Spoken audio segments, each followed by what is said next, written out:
ओम पूर्णमदः पूर्णमिदं पूर्णात् पूर्णमुदच्यते पूर्णस्य पूर्णमादाय पूर्णमेवावशिष्यते।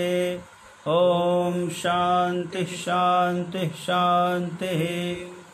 ओम आप्यायन्तु ममाङ्गानि वाक्प्राणश्चक्षुश्रोत्रमथो बलमिन्द्रियाणि च सर्वाणि सर्वं ब्रह्मोपनिषदं माहं ब्रह्म निराकुर्याम् मा ब्रह्म निराकुर्याद। निराकरणोऽस्तु निराकरणं मे अस्तु। तदात्मनि निरतेय उपनिषत्सु धर्मास्ते मयि सन्तो। ओम शांति शांति शांतिः।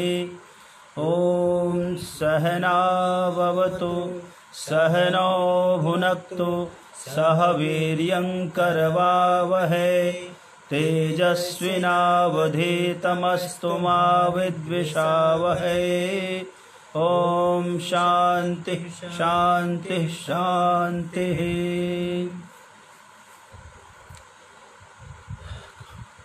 कठोपनिषद सरल व्याख्या में हम लोग आज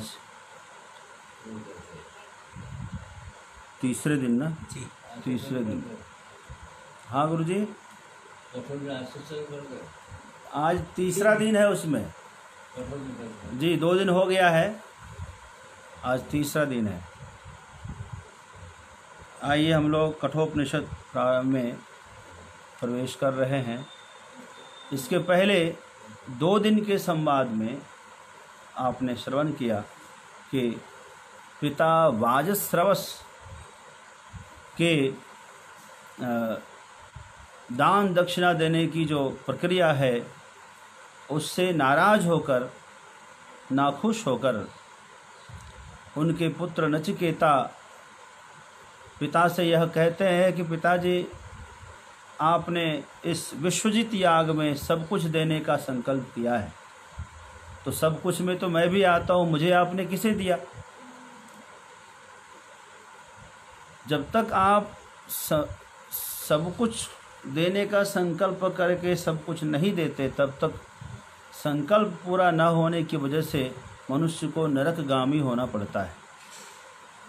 देवता को देवता इसलिए कहते हैं कि वो वचन जो देते हैं निभाते हैं, नहीं तो उनको कोई देवता नहीं कहेगा।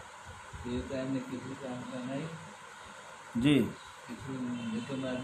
देवता हो, अरे न खुद नहाए न खुद कपड़ा पहने, किसी को स्नान करवाए, पूजा करना पड़े आदमी को जी। देवता किसी भी काम में। हाँ, लोक में ऐसी प्रसिद्धि है कि जो किसी के काम का नहीं हो उसको लोग देवता कह देते हैं। तो जो नचिकेता है, नचिकेता ने पिता का विरोध किया, विरोध भी अपने तरीके से ही किया। जो गलत हो रहा है उसका विरोध हमें करना चाहिए, नहीं तो हम भी गलत हो जाएंगे। यद्यपि नचिकेता अभी बालक है, उनकी अवस्था नहीं है पिता का विरोध करने की, फिर भी उन्होंने विरोध किया।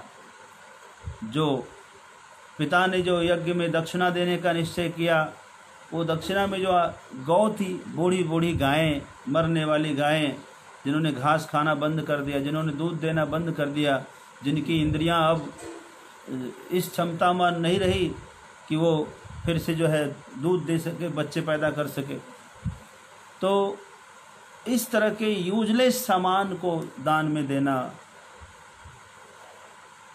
आदि आदि देख करके नचिकेता को अच्छा नहीं लगा। भाई, पिता को नरक हो जाए तो ऐसे पुत्र को भी कलंक है। पिता स्वर्ग जाए, सकुशल स्वर्ग जाए, यह पुत्र का कर्तव्य है।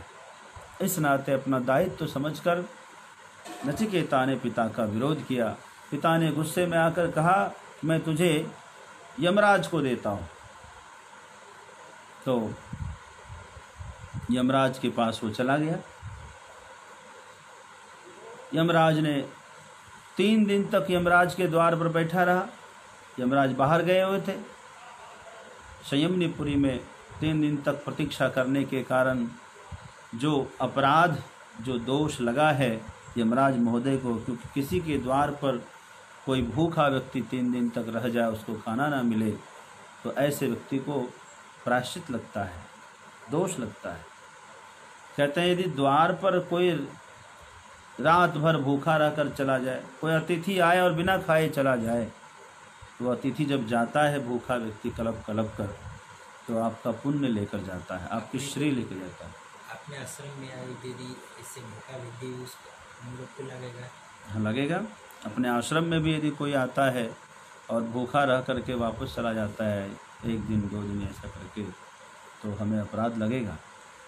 तो अतिथि भूखा हो तो घर वाले को खाने का कोई अधिकार नहीं है, चाहे जैसा भी बने, जो बने उसी में से आप खिलाइए उसे। यह भाव हमेशा होना चाहिए। पहले के लोग अतिथि सेवा में बड़े निपुण थे, प्रवीण थे। धीरे धीरे पतन होता रहा इस चीज़ का, और यमराज ने इस अपराध बोध, ये ऋण का भाव, मानो कि कर्जा चढ़ा गया सिर पर, इस ऋण से मुक्ति का एक उपाय समझा और उसे कहा कि एक काम करो, इसके बदले में तुम हमसे 3 वरदान मांग लो, क्योंकि तुमने 3 दिन तक यहाँ भूखा निवास किया है, तो उसके बदले में तुम 3 वरदान हमसे मांगो। तो नचिकेता ने प्रथम वरदान में ये मांगा कि मेरे पिता को शांति मिले, उनकी सद्गति हो, और मैं जब जाऊँ यहाँ से तो मुझे पहले जैसा प्रेम करे, प्रसन्नता से गले लगाए, उनको लगना चाहिए कि मेरा बेटा सुरक्षित वापस आ गया है। दूसरा वरदान में उन्होंने मांगा कि स्वर्ग, कहते हैं कि यन्न दुखेन संभिन्नम न च ग्रस्तम अनंतरम, यन्न दुखेन संभिन्नम न च ग्रस्तम अनंतरम अभिलाषोपनीतम च तत्सुखम स्वपदास्पदम। स्वर्ग शब्द की व्युत्पत्ति शास्त्रों में आई है। स्वर्ग किसे कहते हैं? यन्न दुखेन संभिन्नम न च ग्रस्तम अनंतरम और अभिलाषोपनीतं च तत्सुखम स्वपदास्पदम। अर्थात जो दुख मिश्रित ना हो,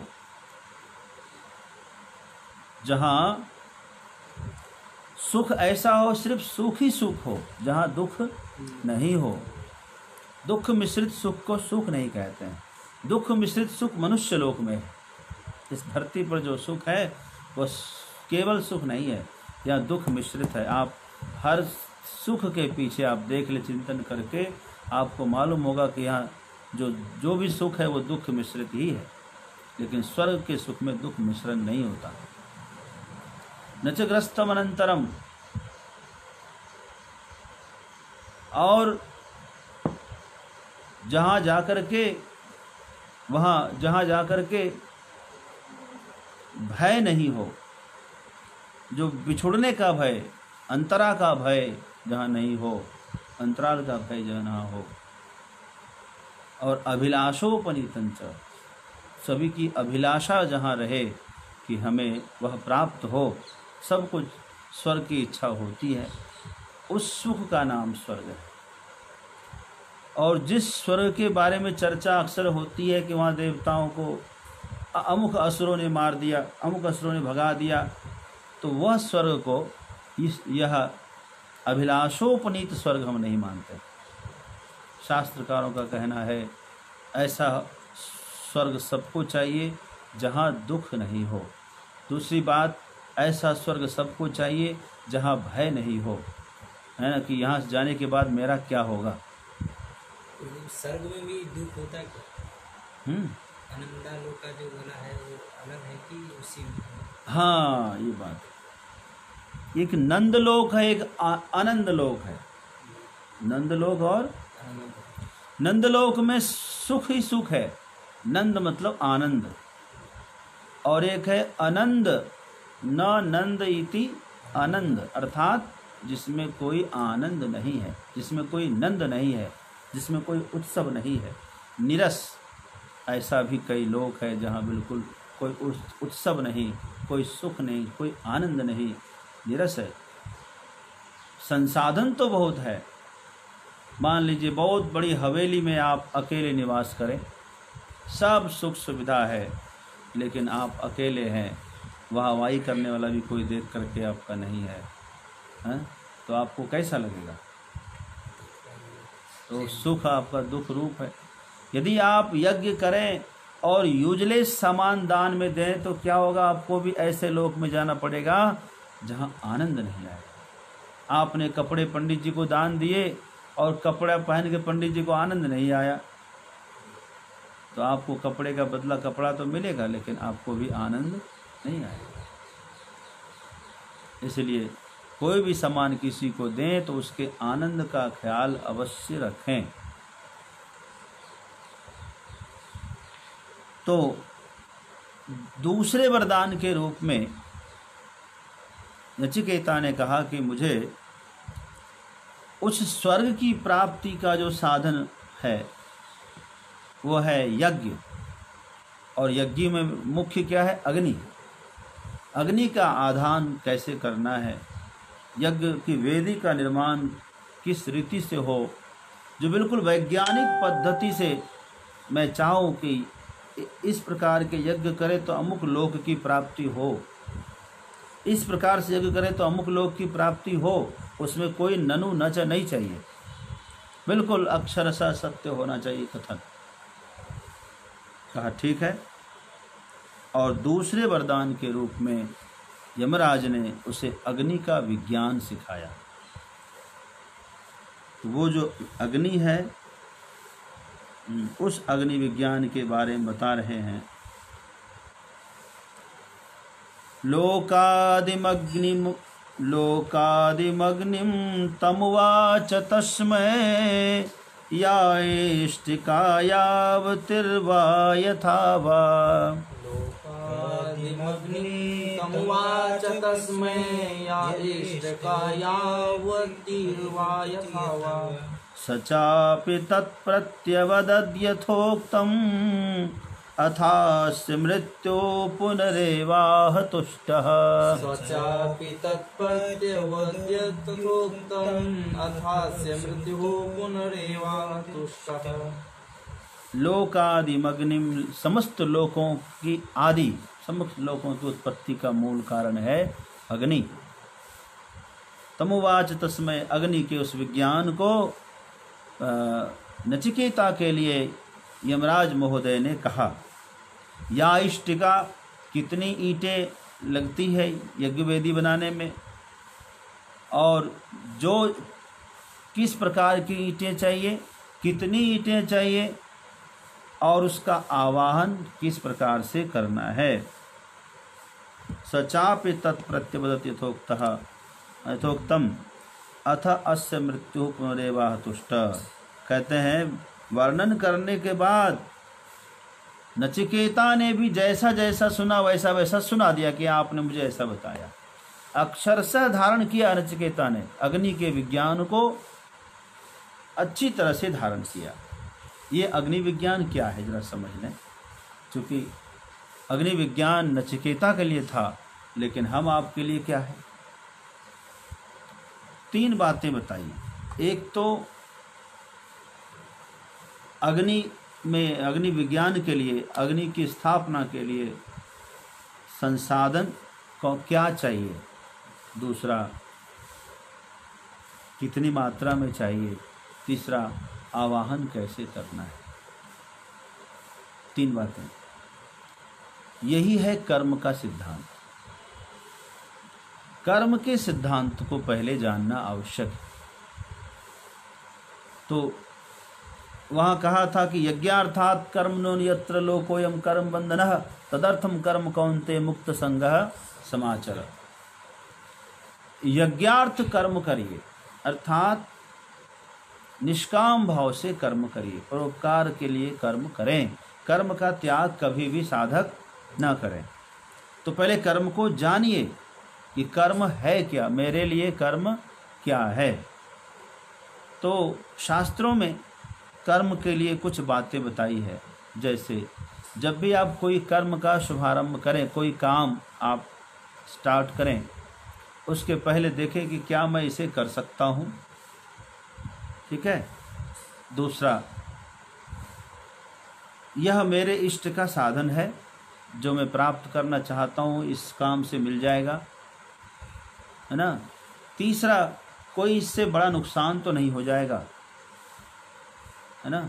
3 चीज, इष्ट साधनता, कृति साध्यता और अनिष्ट अनुबंधित्व, बलवद अनिष्टान अनुबंधित्व, इन 3 प्रकार का ज्ञान जब होता है तब आदमी किसी काम के लिए प्रवृत्त होता है। ठीक है। कौन कौन? इष्ट साधनता ज्ञान, यानी इससे मेरा लक्ष्य प्राप्त हो जाएगा, इस काम से मेरा लक्ष्य पूरा हो जाएगा, इसलिए मैं इस काम को करूँगा। दूसरी बात, यह काम मैं कर सकता हूँ, कृति साध्यता का ज्ञान, इदम कार्यम मत कृति साध्यम, इदम कार्यम मत कृति साध्यम, इसे मैं कर सकता हूँ। दूसरी बात, लक्ष्य प्राप्ति करने के लिए ये बहुत आवश्यक है जानना। पहली बात कि यह काम मेरे लक्ष्य की प्राप्ति का साधन है, मैं इस काम के द्वारा अपने लक्ष्य को प्राप्त कर सकता हूँ। दूसरी बात ये याद करनी है कि इदम मत कृति साध्यम, मैं इसे कर सकता हूँ। तीसरी बात ये याद रखनी है कि इससे मेरा कोई नुकसान भी नहीं होने वाला है। यह पक्ष भी अवश्य देखना चाहिए। बलवद अनिष्टानुबंधित्व का ज्ञान भी होना चाहिए, नहीं तो बलवद अनिष्ट यदि होने वाला है तो आप ये काम को मत करिए, ऐसा कर्म मत करिए। पता लगा हम लोभ के मारे कोई काम ऐसा उठा तो लेते हैं, लेकिन बड़ा नुकसान झेलना पड़ता है हमको या दूसरों को भी। आजकल लोग शराब की दुकानें खोल रहे हैं, भगवान के भक्त हैं फिर भी दुकानें खोल रहे हैं शराब की। उनको पता है कि इससे नुकसान कितना होना है। वो कहते हैं हम तो नहीं पीते साहब। अरे आप तो नहीं पीते, लेकिन जिसके घर में शराब जाएगी उसका घर बर्बाद होगा कि नहीं होगा, है? उसकी पत्नी का क्या हाल होगा, उसके बच्चे का क्या असर पड़ेगा। सोचा, बलवद अनिष्ट का संपादक कर्म है, ऐसा कर्म क्यों कर रहे हैं आप? एक दिन आपका भी नुकसान होगा, याद रखिए। ये पैसा आपका कल्याण नहीं करेगा। इसलिए बलवत, आप कृति साध्य भी है, आप इसे कर भी सकते हैं। और दूसरी बात यह है कि इससे आपको धन भी मिल सकता है, परंतु बलवत अनिष्ट होने वाला है, बड़ा नुकसान होने वाला है। इसलिए ऐसे कर्म का त्याग करें, ऐसा कर्म करें जिससे किसी का कल्याण हो जाए। अच्छा, तो इस प्रकार जो है कर्म का विज्ञान, ये दूसरे वरदान के रूप में नचिकेता ने यमराज महोदय से कर्म के स्वरूप के बारे में जाना, और यमराज महोदय ने भी अच्छी प्रकार से समस्त कर्मों का निरूपण किया कि अधिकारी किस तरह से चयन करें, आप कर्म जहाँ करें वो स्थान का चयन करें और किस प्रकार से आरंभ करें। कर्म यदि आरंभ अच्छी तरह से हो गया तो सफलता भी अवश्य मिलेगी। इसलिए कर्म का शुभारंभ भी सुंदर होना चाहिए। यही देख करके यमराज महोदय ने कर्म का निरूपण अच्छी तरह से कर दिया। सचापि तत्प्रत्यावदत यथोक्तम, कर्म का निरूपण जैसे जैसे किया महोदय ने, यमराज महोदय ने उसको सुन करके ठीक वैसे ही सुना दिया नचिकेता ने भी। अथ अस्य मृत्यु पुनरेवाह तुष्टः, यह देख करके मृत्यु देवता बहुत प्रसन्न हुए, संतुष्ट हो गए। क्यों बताएं क्यों संतुष्ट हुए? जब कोई गुरु शिष्य को ज्ञान देता है, पढ़ाता है, शिक्षा देता है, शिष्य वैसा का वैसा ही सुना दे तो गुरु के लिए यही सबसे बड़ी दक्षिणा है, यही सबसे बड़ी प्रसन्नता है। यदि आप वैसा का वैसा नहीं सुना पाते, कुछ कसर रह जाती है, तो गुरु की प्रसन्नता नहीं मिल पाती। सच्चा गुरु वही है जो अपने द्वारा बताए गए ज्ञान जब शिष्य में व्याप्त हो जाए, शिष्य को अनुभव प्राप्त होने लग जाए, तो गुरु प्रसन्न हो जाता है कि बिल्कुल बहुत बढ़िया हुआ, हमने जो बताया आपने वैसा का वैसा समझ लिया। सुखदेव भगवान ने परीक्षित को ज्ञान दिया 7 दिन तक, और आखिरी में पूछा क्या मैं कुछ पूछूं? बोले पूछिए गुरुजी। क्या? परीक्षित तम च मरिष्ये इति पशु बुद्धिमिमाम जहि, मैं मरूंगा ऐसी पशु बुद्धि का त्याग करो। कहा गुरुजी पहले ही कर दिया। तो क्या तुम मरोगे? बताओ। कहा गुरुजी मेरा तो जन्म ही नहीं हुआ है, मैं कैसे मरूंगा? बोले हाँ बिल्कुल सही बात, सही पकड़े। तो जो शिक्षा गुरु देता है शिष्य भी उसको वैसा का वैसा ही ग्रहण कर ले, तो समझ लेना दोनों का कल्याण सुनिश्चित है। नहीं तो गुरु ने बताया कुछ और चेला ने समझा कुछ और किया कुछ और, उसने किसी और को बताया कुछ और ही, तो कल्याण नहीं होना है। ऐसी दशा में गुरु की प्रसन्नता नहीं होती है जी। इसी को कहते हैं आत्मसात कर लिया। पवन चोपड़ा जी ने लिखा है आत्मसात कर लेना, इसी को कहते हैं। अक्षरशः उतार ले जीवन में, जैसा जैसा कहा वैसा वैसा कर ले। और नचिकेता ने सचापि तत्प्रति अवदत यथोक्तम, यथोक्तम जैसा कहा था यमराज ने वैसा ही सुना दिया वापस। गुरु की प्रसन्नता इससे अधिक क्या हो सकती? बहुत प्रसन्न हुए, इतना प्रसन्न हुए कि बोले कि बेटा एक वरदान और ले लो चलो। इतना खुश हो गए कि एक वरदान मैं अपनी तरफ से देता हूँ, 3 तो पहले दिया वचन, चलो एक वरदान और देता हूँ कि आज से जो अग्नि का विज्ञान तुमको दिया है, इस अग्नि का नाम तुम्हारे नाम से कर देता हूँ। जाओ, इस अग्नि को तुम्हारे नाम से किया, इसको नाचिकेत अग्नि लोग कहेंगे। क्या कहेंगे? नाचिकेत अग्नि लोग। नाचिकेत अग्नि लोग इसको क्या कहेंगे? हमने कहा नाचिकेत अग्नि लोग कहेंगे, इन्होंने कहा नाचिकेत अग्नि लोग इसका नाम पड़ेगा। यथोक्तम कहना चाहिए। इस अग्नि का नाम पड़ेगा नाचिकेत अग्नि। ये वरदान जो है अपनी तरफ से ये भेंट दिया है यमराज महोदय ने नचिकेता से कहा। पुनरेवा तुष्टः, प्रसन्न होकर के एक वरदान और कहा। क्या कहा? तमब्रवीत् प्रेयमानो महात्मा वरम तवेहाद्य ददामि भूयः। मानो महात्मा वरम तवेहाद्य ददामि भूयः। तवैव नाम्ना भवितायमग्निः श्रृंकां चेमामनेकरूपां गृहाण। तवैव नाम्ना भवितायमग्निः श्रृंकां चेमाम् अनेकरूपां गृहाण। कह रहे हैं तमब्रवीत् प्रियमानो महात्मा। महात्मा कौन? धर्मराज महोदय। धर्मराज महोदय बहुत प्रसन्न हुए, प्रियमान हो गए, प्रसन्न हो गए। और प्रसन्न होकर के क्या कहा मालूम है? वरम तवेहाद्य ददामि, लो मैं एक वरदान फिर से देता हूँ, तब तुझे देता हूँ।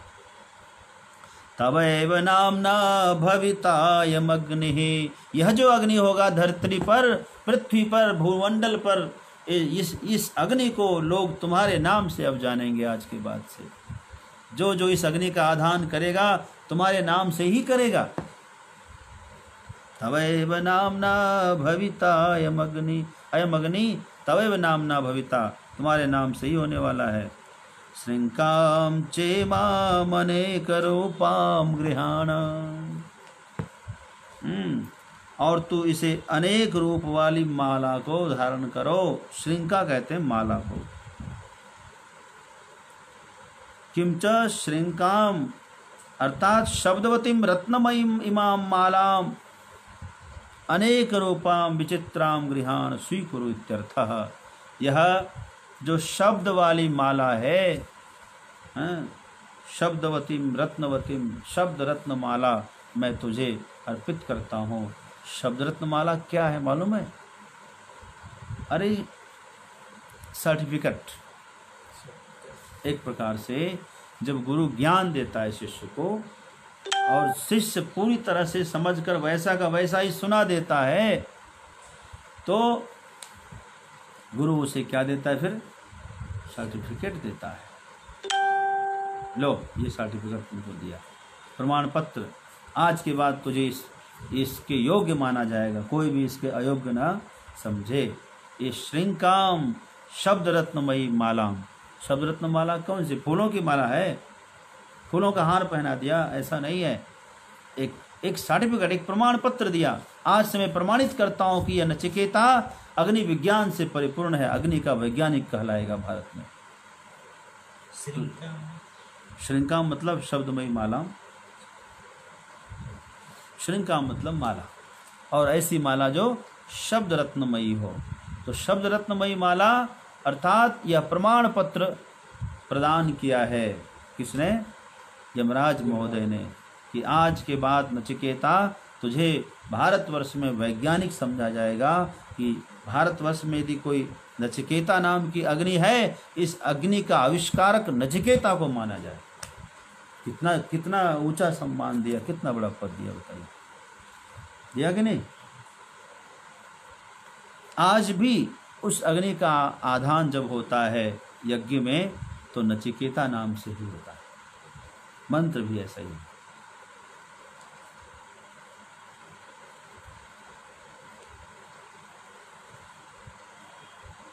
ग्रहण करो, ठीक है, ये दिया। और इसकी महिमा और कहने लगे कि देखिए, ये जो नचिकेता अग्नि नाम हुई, इस अग्नि का नाम नाचिकेत अग्नि हुआ। नाचिकेत अग्नि का आधान जो जो करेगा दुनिया में, उसको क्या मिलेगा? सुनिए, कह रहे हैं, त्रिनाचिकेतस्त्रिभिरेत्य संधिम त्रिकर्म कृत्ता तरति जन्म मृत्यु। त्रिनाचिकेतस्त्रिभिरेत्य संधिम त्रिकर्म कृत्ता तरति जन्म मृत्यु। ब्रह्मयज्ञं देवमेढ्यं विदित्वा निच्चायमेमां शान्तिमत्यन्तमेति। ब्रह्मयज्ञं देवमेढ्यं विदित्वा निच्चायमेमां शान्तिमत्यन्तमेति। कहते हैं कि त्रिनाचिकेतास्त्रिभिरेत्य संधिम, जो इस नाचिकेत अग्नि का 3 बार आधान कर लेगा जीवन में। कितनी बार? 3 बार। 3 बार इस अग्नि का आवाहन इस विधि विधान से जो 3 बार कर लेगा जीवन में, है ना, वेत संधिम त्रिकम, त्रिकम मतलब 3 बार कर्मकृत, 3 बार इसको जो अनुष्ठान जीवन में करेगा, वह जन्म मृत्युम तरति, वह जन्म और मृत्यु को पार कर जाएगा। ब्रह्मयज्ञम, यह ब्रह्म यज्ञ होगा।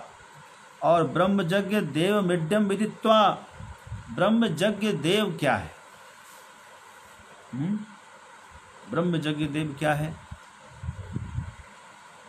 हिरण्यगर्भ से संभूत जो समष्टि चैतन्य है, उसी को ब्रह्म यज्ञ कहते हैं। ब्रह्म से उत्पन्न, अथवा इसको हम अपनी भाषा में आपको समझाते हैं। अपनी भाषा में ये समझिए कि जो अंतःकरण विशिष्ट सोपाधिक जीवात्मा है, हम सबकी आत्मा जीवात्मा, यही वह ब्रह्मज है, ब्रह्मयज्ञ है, यही देव है। द्योतनात् देव, इसके रहने से ही आंखें देखती है, इसके रहने से ही कान सुनते हैं, इसके रहने से जिह्वा बोलती है। सबका द्योतन तो वही कर रहा, इसलिए यही वो देव है। और इसको जो जान लेगा, वह व्यक्ति जन्म मरण को पार कर जाएगा। ठीक है। निचाय इमाम इमाम विदित्वा, इमाम विद्याम, इस ज्ञान को, इस विद्या को जान करके शांतिम अत्यंतम शांतिमेति, इति मतलब गच्छति, प्राप्नुवति, अर्थात अत्यंत परम शांति, परम शांति को प्राप्त करता है। पहली बात, जो कर्म बताए है ना, उस कर्म के सिद्धांत को समझ ले अच्छी तरह से। इससे क्या होगा? जब आप कर्म के सिद्धांत को समझेंगे तो कर्म करते करते करते एक दिन निष्काम कर्म करने लगेंगे, और निष्काम कर्म तो एक दिन वैराग्य को उत्पन्न कर देता है, और वैराग्य उत्पन्न करने के बाद ज्ञान का अधिकारी होता है, और फिर इस ब्रह्मयज्ञ देव को जान करके विदित्वा, जो स्तुति योग्य है, जानने योग्य है, उपासना करने योग्य है, इसको जान करके जन्म मृत्यु तरति जन्म मृत्यु को पार करके परम शांति को प्राप्त कर लेता है। बड़ा सुंदर इसकी महिमा गा करके सुना दिया है यमराज महोदय ने कि देखो, कर्म के सिद्धांत को पहले जानो, और जान करके जो व्यक्ति इस नाचिकेत अग्नि का अनुष्ठान करेगा जीवन में, वह व्यक्ति कर्म करते करते एक दिन कर्म बंधन से मुक्त हो जाएगा।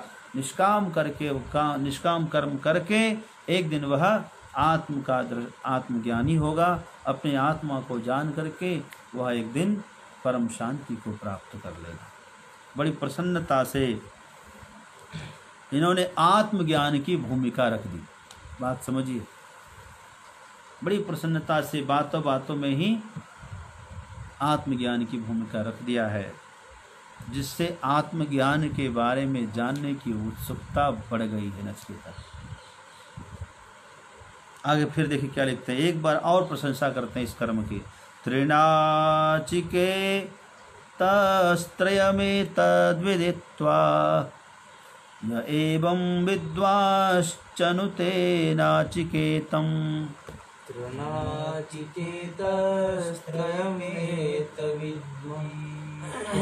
विदित्वा य एवं विद्वांश्चनुते नाचिकेतम्।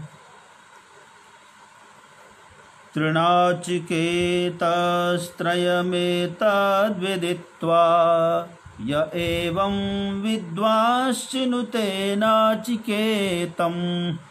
तृणाचिकेतस्त्रयमेतद्विदित्वा य एवं विद्वांश्चिनुते नाचिकेतम्। समृत्युपाशान् पुरतः प्रणोद्य शोकादिगो मोदते स्वर्गलोके। समृत्युपाशान् पुरतः प्रणोद्य शोकादिगो मोदते स्वर्गलोके। हे नचिकेता, एक बात और सुन लो। जो विद्वान अर्थात जो जानकार व्यक्ति इस तृणाचिकेत नामक अग्नि के अनुष्ठान को जीवन में 3 बार कर लेता है। अर्थात पहली बात यह है कि किस तरह से कर्म करें, कितना करें और कैसे आरंभ करें। अर्थात वेदी का निर्माण किस ईंटों से करें, किन ईंटों से, कितनी संख्या के ईंटों से, और कैसे आह्वान करें। इस प्रकार से अग्नि का विज्ञान जान करके जो व्यक्ति जीवन में 3 बार इसका अनुष्ठान करेगा, वह व्यक्ति वह मृत्युपाशान पुरतः प्रणोद्य, वह स व्यक्ति जो निर्वर्तयति नाचिकेतम अग्निम क्रतुम स मृत्युपाशात, अर्थात अधर्म अज्ञान राग द्वेषादि लक्षणान। मृत्यु का कारण क्या है? अब अज्ञान से जनित अधर्म, राग और द्वेष, इन सब को त्याग करके पूर्वतः अग्रतः पूर्वमेव शरीरपातात इत्यर्थ, शरीरपात से पूर्व ही, देह त्याग से पहले ही राग द्वेष से मुक्त हो जाता है। मेरी मुख्य बात तो यही है। कर्म करते करते करते एक दिन आदमी निष्काम कर्म में पहुंच जाए, जिससे कर्म में कोई राग द्वेष अब न रह जाए। राग द्वेष से जहां मुक्त हो गया व्यक्ति, तो वह व्यक्ति शरीरपात के पूर्व, देहपात से पूर्व ही राग द्वेष का त्याग हो जाना आवश्यक है। मरने से पहले अक्सर आदमी चाहता है कि भाई झगड़ा लड़ाई जो भी खत्म हो, रहा हो सबसे माफ़ी मांग करके सबसे झंझट ख़त्म करे, ताकि फिर वापस आना न पड़े। तो मरने से पहले आदमी को राग द्वेष आदि सब से मुक्त हो जाना चाहिए। न कर्म करने की कोई इच्छा हो, न कर्म के फल की इच्छा होनी चाहिए, न कर्तृत्वाभिमान कि मैंने कुछ इतना कर लिया, मैंने उतना किया, मैंने उतना किया, ये सब खत्म हो जाना चाहिए। एक भाव यदि रखना है, मैं भगवान का हूँ, भगवान हमारे हैं, यह भाव मन में रहे बना हुआ। वही कहते हैं समृत्युपाशात् पुरतः प्रणोद्य,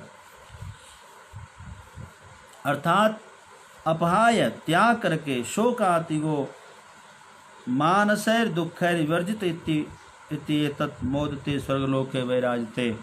अर्थात शोक का त्याग करके, समस्त प्रकार के चिंताओं का त्याग करके मैं तो अब भगवान के धाम में जा रहा हूँ, और मुदित होकर के स्वर्गलोक में भी प्रतिष्ठित होता है। जो व्यक्ति हंसता हुआ प्रसन्नता से यहाँ से जाता है, स्वर्ग में उनका स्वागत होता है। और यदि यहाँ से मुंह लटका कर गया, राग द्वेष लेकर गया, तो स्वर्ग में उसका आदर नहीं होता।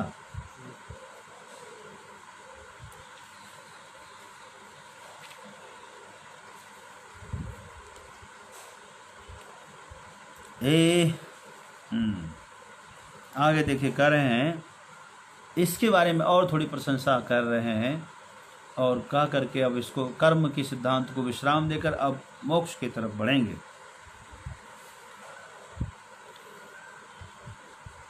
एष तेऽग्निर्नचिकेता स्वर्ग्यो यमव्रणीथा द्वितीयेन वरेण।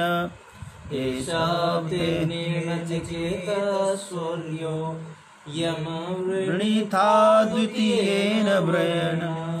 एतम् अग्निं तवैव प्रवक्ष्यन्ति जनास तृतीयं वरं नाचिकेतो वृणीष्व।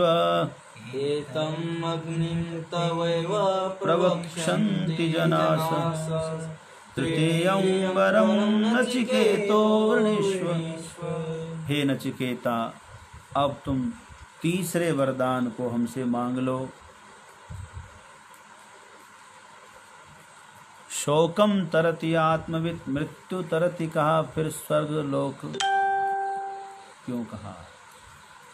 पवन चोपड़ा जी का प्रश्न है कि तरति शोकम आत्मविद और शोक को पार कर जाएगा।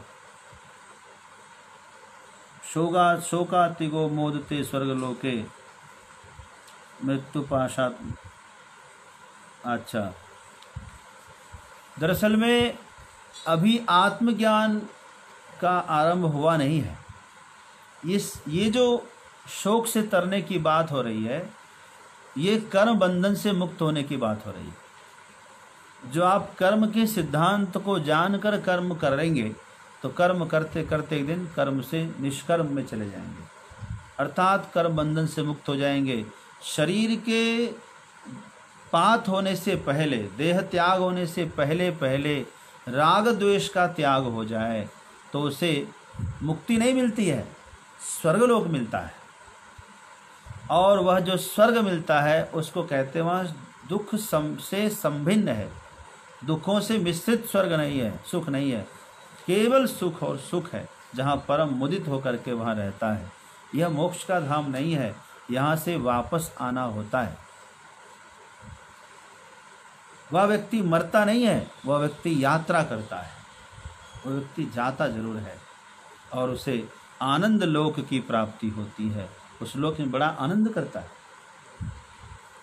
अब मृत्यु के बाद क्या है ये तो भी जानना है। यही तो तीसरा वर होने वाला है नचिकेता का। तो यहाँ जो तरति शोकम कहा, यह अविद्या से जनित जो शोक लगा रहता है, शोक मोह, इसको पार कर जाता है और मृत्यु उसकी नहीं होती है। वह व्यक्ति जब जाता है यहाँ से आनंद लोक में जाता है, प्रसन्नता से यात्रा करता है, प्रयाण करता है। इसीलिए उस लोक को स्वर्ग लोक कहते हैं। यन्न दुखेन संभिन्नम निजग्रस्तम अनंतरम अभिलाषोपनीतं च तत्सुखम स्वपदास्पदम। ऐसे सुख को स्वर्ग का सुख कहते हैं। ऐसे स्वर्ग के सुख को वह प्राप्त करता है, वहाँ आनंदित होकर रहता है। यही कहा यह एषते अग्निर्नचिकेतः स्वर्गियो यमव्रणीथा द्वितीयेन वरेण। जो तुमने द्वितीय वर के रूप में अग्नि विज्ञान के रूप में वरदान मांगा, वो एषते हमने इसे कह दिया। ठीक है। जो स्वर्ग है, स्वर्ग मतलब स्वर्ग प्राप्ति का साधन है अग्नि विज्ञान, अर्थात कर्म विज्ञान। कर्म से स्वर्ग मिलता है, कर्म से नरक भी मिलता है। इसलिए स्वर्ग प्राप्ति के साधन भूत जो जो कर्म थे वो हमने तुम्हें बताए, विधिवत बताए, और तुमने इसको ग्रहण भी किया है। एतम अग्निम तवैव प्रवक्षन्ति, ये भी हमने तुमको एक अतिरिक्त वरदान के रूप में दिया कि इस अग्नि को लोग तुम्हारे नाम से प्रसिद्ध करेंगे, तेरा ही अग्नि कहेंगे। अब तुम एक काम करो, तृतीयम वरम नचिकेतो वृणीस्व। जनासा मतलब जनाह, जनाह जनास दोनों एक ही चीज, अर्थात जन मनुष्य, लोग मनुष्य लोक में सभी लोग इस अग्नि को तुम्हारा अग्नि मानेंगे। इस अग्नि का जो उद्गम करता आविष्कारक नचिकेता को माना जाएगा। इतना बड़ा पद तुम्हें मैंने दिया है, प्रसन्नता से दिया है। अब तुम एक काम करो, अपना तीसरा वरदान भी हमसे मांग लो, जिससे मैं हल्का हो जाऊं, मैं तुम्हारे ऋण से मुक्त हो जाऊं, क्योंकि इसके बिना कल्याण नहीं है। जब तक तुम तीनों वरदान न ले लो, क्योंकि अब जो है 2 वरदान में निष्काम कर्म को ले लिया इन्होंने, निष्काम कर्म को, कर्म के सिद्धांत को जान लिया। और जब आप कर्म के सिद्धांत को जान लेंगे तो आपको वैराग्य हो, और वैराग्य के बाद ज्ञान जरूरी है। जब तक आत्मज्ञान नहीं होगा तो मोक्ष नहीं होगा। अभी चोपड़ा साहब ने कहा फिर स्वर्गलोक क्यों कहा? क्योंकि वह जो जाएगा कर्म से स्वर्गलोक तक ही जाएगा, हो सकता है ब्रह्मलोक तक जाएगा, लेकिन वहाँ से भी उसको वापस आना पड़ सकता है। लेकिन भगवत धाम नहीं है, यह मोक्ष नहीं है। तो मोक्ष का ज्ञान इसके बाद है, इसलिए मोक्ष की भूमिका भी बना दी और कहा कि हो सकता है तुम मोक्ष के अधिकारी हो, तो तुम अपना तीसरा वरदान मांगो। तीसरा वरदान मांगने के लिए स्वतंत्र कर दिया कि देखें कहीं इसके मन में क्या है, क्या मांगता है। तो सुनिए, तीसरा वरदान के रूप में नचिकेता ने कहा कि यम प्रेते विचिकित्सा मनुष्ये स्थिते के नायमस्तीति चैके। येयं प्रेते विचिकित्सा मनुष्ये स्थित्येके नायमस्तीति चैके। एतद्विद्यामनुशिष्टस्त्वयाहं वराणामेष वरस्तृतीयः। एतद्विद्यामनुशिष्यस्त्वयाहं वराणाम् एष वरस्तृतीयः। येयं प्रेते विचिकित्सा मनुष्ये। महाराज, प्रेते मतलब मनुष्य जब मर करके जाता है, मृत्यु के बाद उसके बारे में विचिकित्सा है मनुष्य में, अर्थात संशय, शंका। विचिकित्सा कहते हैं शंका को। एक शंका है महाराज कि जो मनुष्य चला गया, मर करके गया, उसके बारे में लोग चर्चा करते हैं कि अस्तित्व के, कुछ लोग कहते हैं कि वह है, उसके बारे में मरने के बाद भी वह है, मरता नहीं है। और नायम अस्तित्व चय के, कुछ लोग कहते हैं कि वह खत्म हो गया, जो मर गया वो खत्म हो गया, तर गया, आदि आदि बात। आखिर इसकी सच्चाई क्या है? मरने के बाद भी आदमी जिंदा रहता है अथवा मरने के बाद आदमी नष्ट हो जाता है? याद करिए, श्रीमद् भगवद गीता के 6ठे अध्याय में अर्जुन ने भी भगवान से यही पूछा था हाँ? क्या पूछा था? जिसकी भक्ति पूरी नहीं होती और शरीरपात हो जाता है तो क्या छिन्ना भ्रमि विनश्यते, बादलों की तरह छिन्न भिन्न होकर के वह नष्ट हो जाता है, उसकी क्या गति होती है? अर्जुन ने भी ये पूछा था तो भगवान ने कहा कि नहीं नहीं, नष्ट नहीं होता है, न यहाँ पर उसका नाश होता है, न मरने के बाद नाश होता है। वह तो यहाँ से जाने के बाद स्वर्ग लोक को जाता है, उत्तम उत्तम लोक को जाता है। ते तम, और जो है वहाँ जा कर के उत्तम लोक में जा कर के अपना पुण्य के फल को भोगता है, और उसके बाद जब आता है तो यहाँ आकर के फिर वो अच्छे कुल में जन्म लेता है, पवित्र कुल में, श्रीमान कुल में, अथवा किसी भक्त के कुल में ही, अथवा योगी नाम एवं कुले भवति धीमताम एतद् ही दुर्लभतम लोके जन्मे दृश्यम, अथवा किसी संत के कुल में जन्म लेता है, तो जिससे उनको भक्ति का संस्कार अनायास प्राप्त हो जाता है। ये जो कहा वहाँ पर वही प्रश्न यहाँ पर लगभग नचिकेता कह रहे हैं कि मुझे एक बात बताइए। इसलिए इसमें कुछ श्लोक गीता के श्लोकों से मिलता जुलता आएगा। येयम प्रेते विचिकित्सा मनुष्य, जो विचिकित्सा प्रेते मनुष्य अर्थात मरे हुए मनुष्य के विषय में विचिकित्सा है, संशय है, शंका है। क्या शंका? बोले अस्तित्व के वदंती, कुछ लोग कहते हैं कि है और कुछ लोग कहते हैं नायम अस्तित्व चेके, वो नहीं है। एतद् विद्याम अनुशिष्टस्तया हम, इसको मैं अच्छी तरह से आपके द्वारा जानना चाहता हूँ। यही वराणाम एष वरस्तृतीय, यही विज्ञान हमें बताइए अब आप, यही मेरा तीसरा वर रहेगा। बड़ा सुंदर प्रश्न तो कर दिया, क्योंकि यह मृत्यु के बाद का रहस्य मतलब आत्मज्ञान। आखिर वो कौन है? यदि वह रहता है तो वह कौन है, यही जानना चाहेंगे ना। उसका स्वरूप क्या है, आदि आदि। यदि वह नहीं रहता है तो क्यों नहीं रहता, आखिर मरता है तो कौन मरता है, आदि आदि बारे में कहना पड़ेगा। तो यहाँ पर यमराज महोदय ने निःश्रेयस अर्थात मोक्ष के साधनभूत आत्मज्ञान की योग्यता के बारे में परीक्षा करना चाहा कि जो आत्मज्ञान यह मुझसे जानना चाहता है यह उसके लायक है भी या नहीं, है ना। उसकी योग्यता इसके अंदर है या नहीं है। यदि नहीं है तो फिर इसको हम कुछ और दे करके बहला देंगे, और यदि पात्र होगा तो हम इसे अवश्य प्रदान करेंगे, क्योंकि ये नियम है। योग्य शिष्य को पा करके गुरु अपने गुह्यतम ज्ञान को भी प्रकाशित कर देते हैं।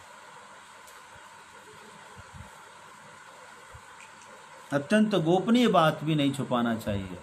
आरत अधिकारी जहाँ पावहीं, है ना।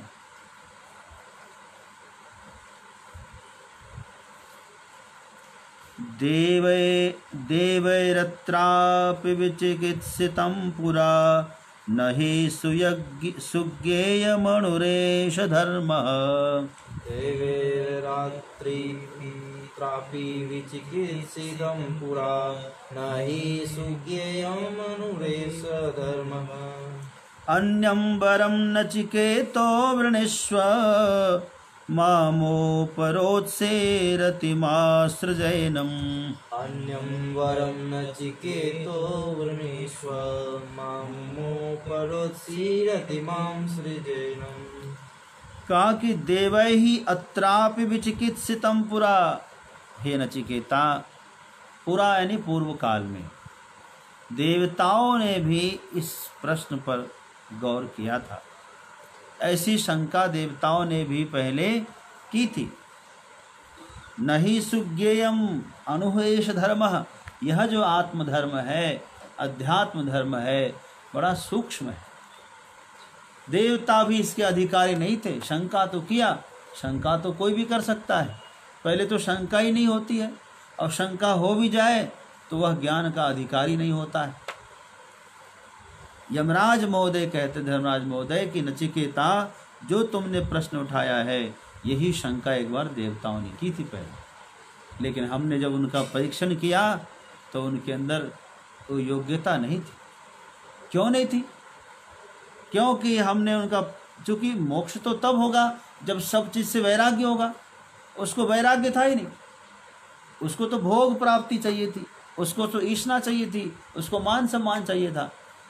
तो जिनको भोग की इच्छा बाकी है, अवशिष्ट है अभी, है ना, यह मूत्रार्थ फल भोग विराग नहीं है, वह व्यक्ति मोक्ष का अधिकारी कैसे हो सकता? इसीलिए हमने उनको यह ज्ञान नहीं दिया था। यह अत्यंत धर्म जो है सूक्ष्म है, इसलिए, और सुविज्ञानी दुर्विज्ञ है, जानना बड़ा कठिन भी है। इसलिए बच्चा, तुम अभी इसके चक्कर में मत पड़ो, तुम कोई दूसरा वरदान मांग लो, तुम कोई दूसरा वरदान मांग लो, ये तुम्हारे बस का नहीं है। नचिकेता को प्रलोभन दिया है यमराज ने कि नचिकेता, तुम चाहो तो धन संपत्ति ले लो, तुम चाहो तो 100 वर्ष जीने वाले ऐसे अनेक पुत्रों को प्राप्त कर लो, तुम चाहो तो स्वयं अपनी इच्छा मृत्यु मांग लो हमसे, क्योंकि मैं मृत्यु के देवता हूँ, हमसे तुम इच्छा मृत्यु का वरदान ले लो। तुम इस प्रश्न को छोड़ दो। मतलब परीक्षा लिया जा रहा है कि देखो, एक तो कठिनता के भय से त्याग देगा। कुछ लोग ऐसे होते हैं जो कर्म बहुत कठिन है और यह सोच करके पहले ही, नहीं भैया हमसे नहीं हो पाएगा, बहुत बड़ा कठिन काम है, दुर्गम है, हमारे बस का नहीं है, सोच करके टाल देते। कुछ लोग होते हैं कि आरंभ कर दिया और फिर बहुत सारा विघ्न आ रहा है तो बीच में छोड़ दिया। लेकिन कोई ऐसे होते हैं तो आरंभ भी कर देते हैं, हजारों हजार विघ्न आते जाते हैं और झेलते हुए अंतिम सफलता को प्राप्त करते हैं। तो देखते हैं कि नचिकेता किस प्रकार का साधक है, कैसा अधिकारी है। नचिकेता की परीक्षा हो रही है कि नचिकेता, तुम इस वरदान को मेरे लिए छोड़ दो। देवैः अत्रापि विचिकित्सितम पुरा यानी पूर्व में, बहुत पहले की बात है, देवताओं ने भी इस प्रश्न पर विचार किया था, इसके विषय में शंका की थी।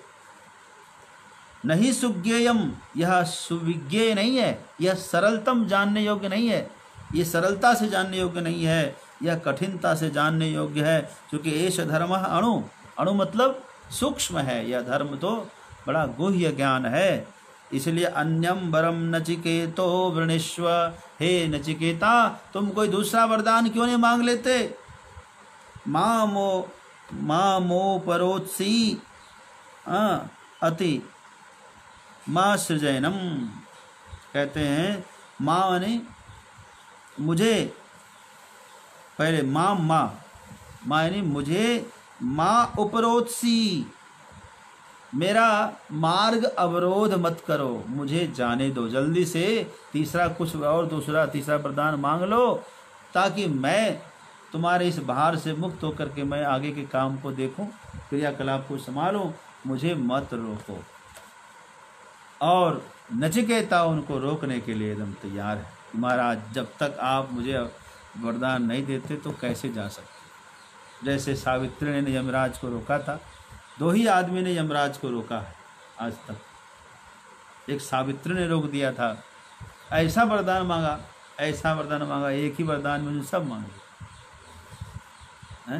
सावित्री सत्यवान के, उनके पति का नाम था सत्यवान, और पति का राजपाट सब छीन गया था, शत्रुओं ने छीन लिया था। सास ससुर सावित्री के जो थे वो अंधे थे, और राजपाट छीन लेने से झोपड़ी में रहना, गुजारा करना, लकड़ी काटना और किसी तरह से संकट के समय गुजारा कर रहा था।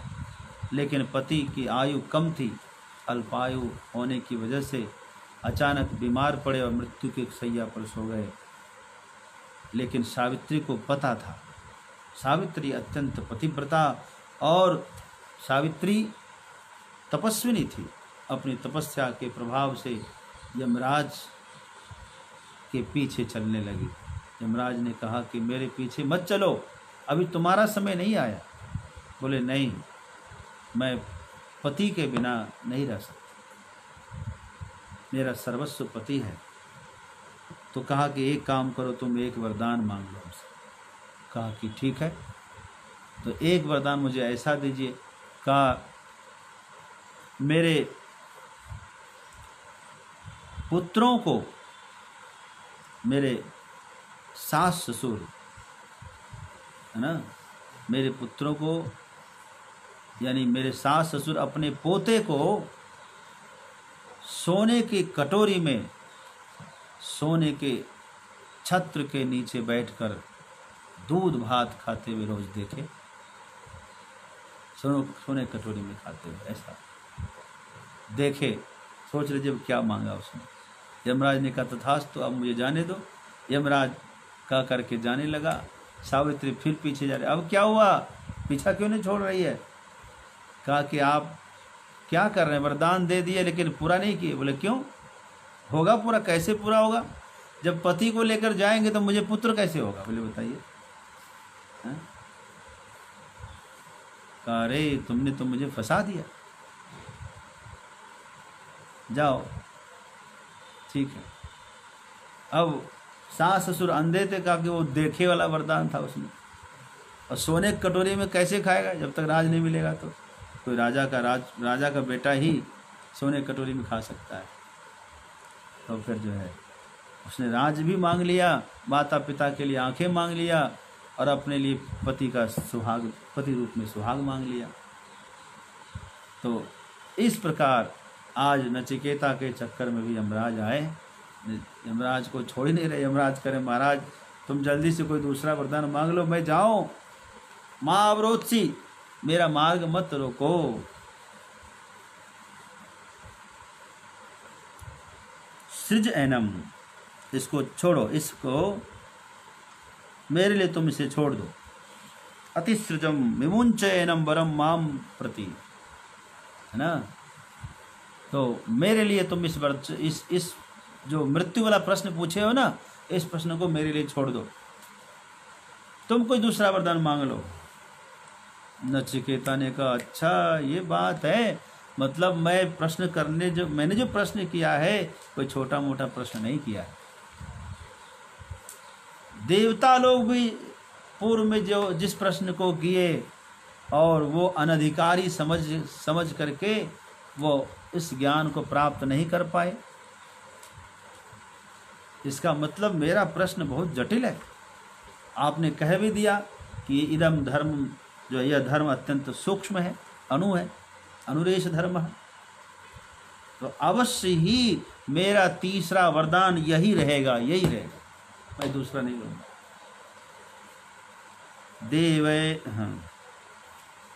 देवैरत्रापि विचिकित्सितं किल त्वं च मृत्योयन्न सुज्ञेयमात्थ। देवैरत्रापि विचिकित्सितं किल त्वं च मृत्योयन्न सुज्ञेयमात्थ। वक्ता चास्य त्वादृगन्यो न लभ्यो नान्यो वरस्तुल्य एतस्य कश्चित्। वक्ता चास्य त्वादृग्न्यो न लभ्यो नान्यो वरस्तुल्य एतस्य कश्चित्। देवैः अत्रापि विचिकित्सितं किल। महाराज आपने कहा कि देवताओं ने भी इस संबंध में शंका की थी, और त्वं च मृत्यु, और आपके जैसा कोई वक्ता भी, इसका मतलब है कहीं और हमें नहीं मिल सकता। वक्ता चास्य त्वादृक् अन्यो न लभ्यः। त्वादृक् तुम्हारे समान, आपके समान कोई दूसरा वक्ता भी दुनिया में उपलब्ध नहीं होगा। उन देवताओं को आपने कठिनता से जानने योग्य इस विद्या को नहीं बताया। त्वं च मृत्यु यदि असमान न सुज्ञेयमात्म तत्वमात्थ कथयसि। आपने तो फिर नान्यो वरस्तुल्य, मैं समझता हूँ कि इसके समान कोई दूसरा वरदान हो भी नहीं सकता, इसलिए मेरा तीसरा वरदान यही रहेगा, मुझे बताइए उसके बारे में। यमराज ने सोचा कि पात्र तो ठीक लग रहा है, लेकिन थोड़ी सी परीक्षा और ली जाए। यमराज ने थोड़ी सी परीक्षा और ली और कहा शतायुषः पौत्र पौत्रान् वृणीष्व बहून् पशून् हस्तिहिरण्यमश्वान्। शतायुषः पुत्र पौत्रान् वृणीष्व बहून् पशून् हस्तिहिरण्यमश्वान्। भूमेर्महद् आयतनं वृणीष्व स्वयं च जीव शरदो यावदिच्छसि। भूमेर्महदायतनं वृणीष्व स्वयं च जीव शरदो यावदिच्छसि। कहा, हे बच्चा, तुम शतायुषः पुत्र पौत्रान् वृणीष्व, शतायु 100 वर्ष जीने वाले पुत्र और पौत्र को मांग लो। बहून बहुत से पशु को मांग लो, हाथी मांग लो, हिरण्य अर्थात सोने चांदी मांग लो, और हिरण्यम अश्वान हजारों हजार हाथी, हजारों अश्व, हजारों हाथी मांग लो। भूमि बहुत हजारों एकड़ भूमि मांग लो। महत आयतनम बहुत सुंदर से भवन तुम्हारे लिए बनवा दूं। आयतन मतलब भवन बनवा दे। तुम विश्वकर्मा से कहकर तुम्हारे लिए वृणीस्व मांग लो। और स्वयं तुम्हारे मन में ये होगा कि महाराज 100 वर्ष जीने वाले पुत्र पौत्र ले लें, हाथी अश्व घोड़े ले लें, राजपाट ले लें, हाँ सुंदर भवन बना लें, लेकिन हम यदि अल्पायु हो गए तो हमें क्या सुख मिलेगा। तो तुम भी अपनी ओर से अपने लिए इच्छा मृत्यु का वरदान मांग सकते हो। स्वयं च जीव शरदो यावदिच्छसे, तुम भी चाहो जब तक चाहो जी सकते हो, ऐसा वरदान हमसे ले लो। लेकिन तुम यह जो प्रश्न पूछे हो इसको छोड़ दो तुम मेरे लिए। हाँ बड़ा सुंदर कहा, तुम यदि समझो तो इसके समान कोई भी वर हमसे मांग सकते हो। हैं? क्या टाइम हो गया क्या? हाँ मैं इसे देखियो, मैं समझ गया तुम्हारी आंखों से। ठीक है, बहुत सुंदर चल रहा है प्रसंग, बड़ा आनंद आ रहा है। आप सब भी आह्लादित हैं, मैं समझ रहा हूँ, खूब लाभ ले रहे हैं, आप सब भी मुदित हैं। ऐसे ही हमारी ये श्रृंखला चलती रहे। और कल एकादशी है, कल से पूर्णिमा तक, जो पूर्णिमा में गुरु पूर्णिमा है, गुरु पूर्णिमा को हम लोग यहाँ विस्तार से नहीं मनाएंगे इस बार। संक्षेप में यहीं पर पूजन करेंगे, जो भी कार्यक्रम करना होगा ऑनलाइन ही लाभ लेंगे लोग, भक्त लोग जो जहाँ पर हैं वहीं से जुड़ जाएंगे। हमारा विचार है कोई ऐसा विषय ले लें, 2 घंटे रोज़ सत्संग करेंगे, या तो भक्तमाल ले लें 5 दिन के लिए। तो कल से हो सकता है हम भक्तमाल आरंभ करेंगे। समय उसका रहेगा शाम को 4 बजे से 6 बजे। तो सभी भक्त आपस में जुड़ेंगे और सब शेयर कर देंगे, तो दूसरे भक्तों तक भी यह संदेश पहुंच जाएगा, सभी भक्त समझ लेंगे। और 5 दिन तक, एकादशी से लेकर पूनम तक, जो हम हर वर्ष यहाँ कार्यक्रम करते हैं गुरु पूर्णिमा के लिए, वो इस बार भी करेंगे। और इस वर्ष ऑनलाइन का लाभ सबको मिलेगा, यही विचार हुआ है अब तक में।